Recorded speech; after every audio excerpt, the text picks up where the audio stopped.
Alright, well, this is the first of my video reflection diaries. And first, I would like to discuss my student teaching experience. I wasn't really student teaching, I was observing in my placement for my student teaching. And I decided to do my sixth grade math class at Ewing Grove Middle School. And overall, the experience was really good. I was very glad that I went back to my second place versus my first, because I felt like there was more students that I would have to deal with. I have 3 classes of math, and then I have a fourth class of intervention strategies. So that's a lot of faces that I see, and that's a lot of work, a lot of planning. So I felt like it would be more beneficial to me to spend more time in that class.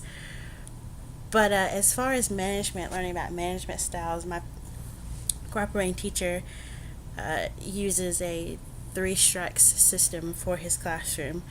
Establish rules, basic, be safe, be responsible,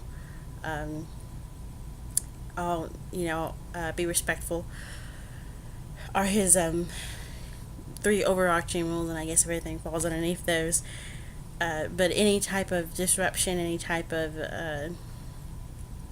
misconduct receives a strike, and if the students get 3 strikes within the class period, then they lose a reward for the day. And it can range from like candy, or from ending class a little bit early so they can just have free time to talk or doodle or whatever, or it could also be going outside for just to walk around outside, since they're stuck inside all day. That's a really big thing for them to get to do. But I like the 3 strike system. I think it's beneficial because it's a visual, and a visual reminder to the class as a whole that, hey, we need to do better, we need to shake things up. Uh, they also do a individual point system, which I don't remember how many points the student starts out the semester with, but they start out with a set amount of points, and they can take points away based on a pre-approved matrix. So all the teachers are using the same thing.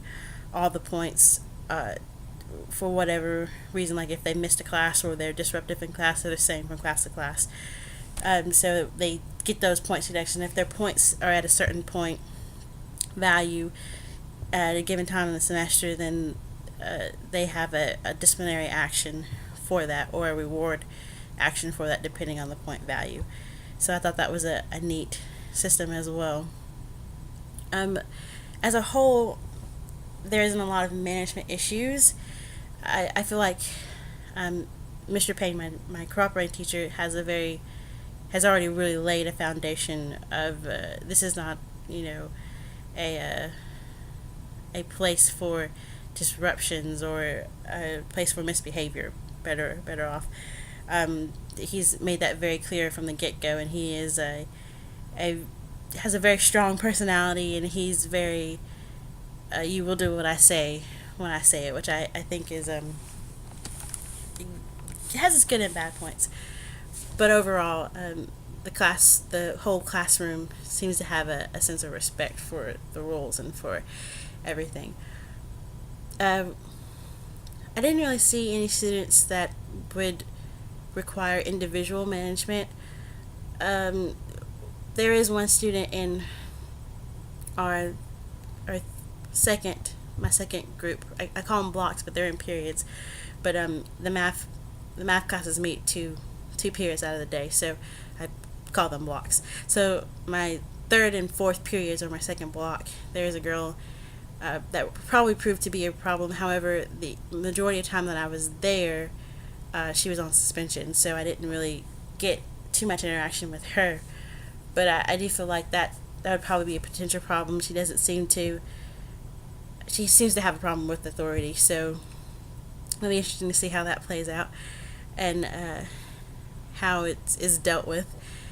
And there's also just students that are being students that are sixth graders, being sixth grade boys, being sixth grade girls, and going through all those changes. So you just have a variety of attitudes or a variety of views, which I think is really cool for the classroom atmosphere. But obviously, it gives you trouble as a teacher when you're trying to teach. But I look forward to going back. I'll be back in the spring and teaching and just getting to know my students. So, yeah.